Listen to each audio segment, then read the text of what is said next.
Stephen, how are How you are you doing? doing? Let's turn off my TV here. Olympics are blasting away in the background here. If you hear a dog talking in the middle of this interview out Castle Rideau, I'm a very chatty lurcher here.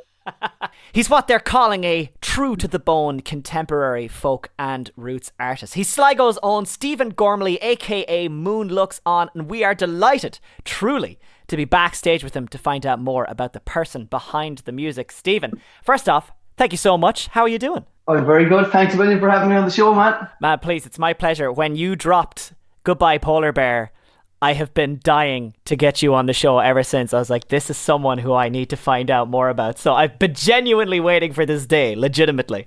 So I'm very excited. Thanks, man. Cheers. So I have a lot of questions. I hope you don't mind. But before we do a bit of an icebreaker here. The theme is that we're backstage before a big concert, just having a chat. And naturally, for these big events, you get a rider, which, as you know, is your request, a production of things you might want before performing or just because you want it. Well, right now, Stephen, there's no limit to the budget. And if you have to pick three things. You have to pick three things with no budget. Oh, man. I guess my rider's going to be super simple. I'd have sparkling water, olives, and some good old-fashioned cheese and onion potatoes, and that would be it for me. Oh, my God. Respect for being able to sing on a cheese and onion breath. That is some commitment right there. Yeah. You're obviously a man of many talents. No, I suppose if they could swing it out a little less or do a putching, I probably wouldn't say no to that either.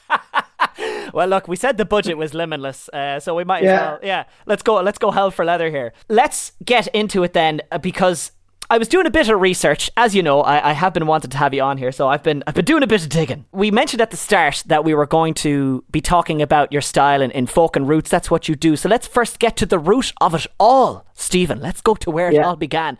Because from what I had discovered, you were actually far more comfortable with an electronic set in the form of a Dex under your fingers than a guitar. Would that be right?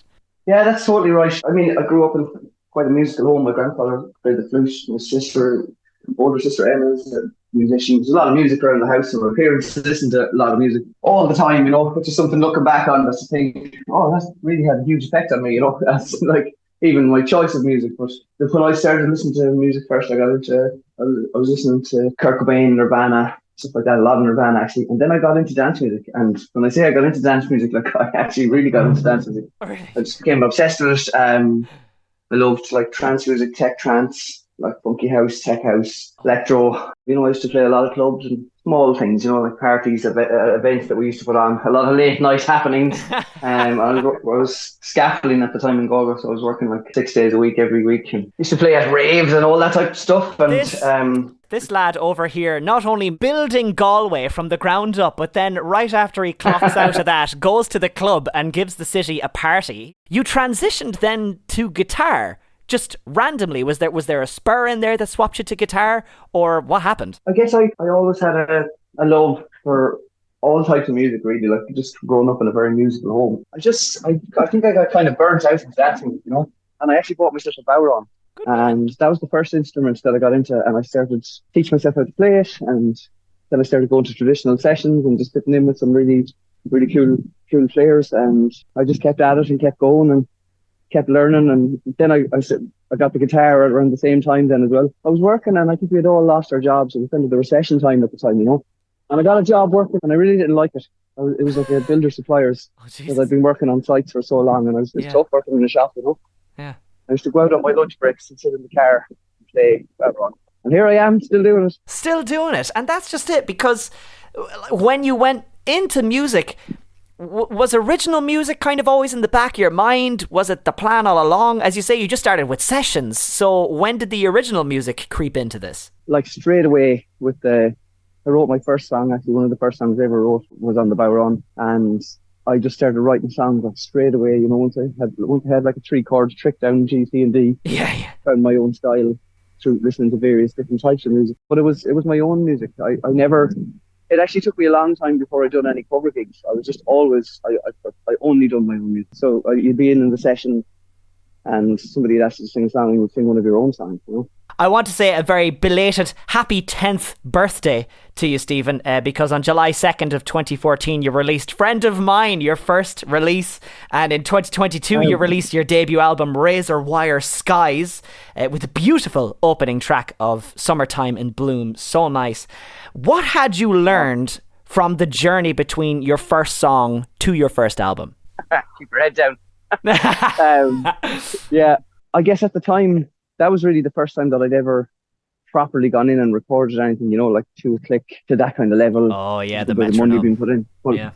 I get between then and all the next stuff that I was recording, then what I learned then was how to know my own sound and how to know what I wanted and how to convey what I wanted. Always remembering the sound that you went into the studio with in your head, so that you hopefully come out with something. You'll usually come out with something better.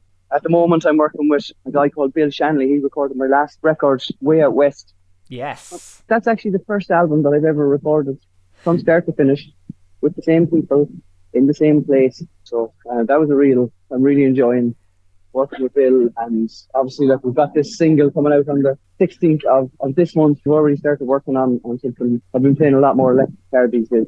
Oh, okay. I have seen on your Instagram now you've been chucking up a few footages of you there with the electric guitar, and it's sounding good. Yeah. It's definitely sounding good. I can't wait to hear what it sounds like in a sound, but that's so cool, because exactly when a lot of artists out there, when you do create a lot of first singles and you're just kind of finding your sound and you just want to get out there, what can be the general case, and in this circumstance it proves true, is that your first collection, your first album, your first EP is really just a few of maybe your singles that did well or that you really like, and then there's maybe a couple of new ones in there to kind of power alongside it. But you, alongside Bill Shanley, you produced Way Out West, and that was only 2 years after Razor Wire Skies.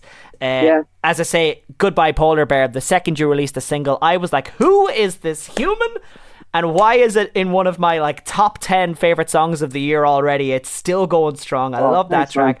Man. Way Out West, another fantastic standalone single in the album. And you alluded to it there, of a new single. Stephen, what is next for Moon Looks On? I've got a track coming out, and it's called The West Wind Blows. Oh yeah, it's pretty magic. I think pretty magic. I got one of my kind of favourite all-time musicians to guest on it. So there's a guy from Sligo, his name is Shane O'Dowd. He's just so good, He's such an incredible guitar player, but he's also an amazing fiddle player, Sligo style. And his son plays with me, Stephen O'Dowd, he's also ridiculously talented and just a really nice guy.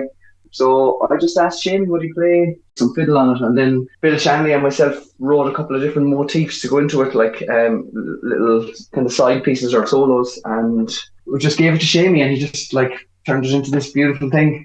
So yeah, that track is out on the 16th of this month. And tell me, you had mentioned that there'd be a night that we might be able to catch Moon Looks On live.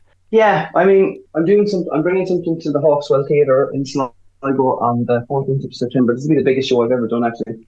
Okay. That I've actually put on myself, with the help of my management and the label and stuff. It's in the Hawkswell Theatre, and I'm bringing my Way Out West show to Sligo, and I'm going to be there playing with the kind of core group of my band, and also with Shamey O'Dowd, Philippe Carbonell, who's this amazing Spanish guitarist who plays with a band called No Crows. He's one of my favourite musicians around Sligo also.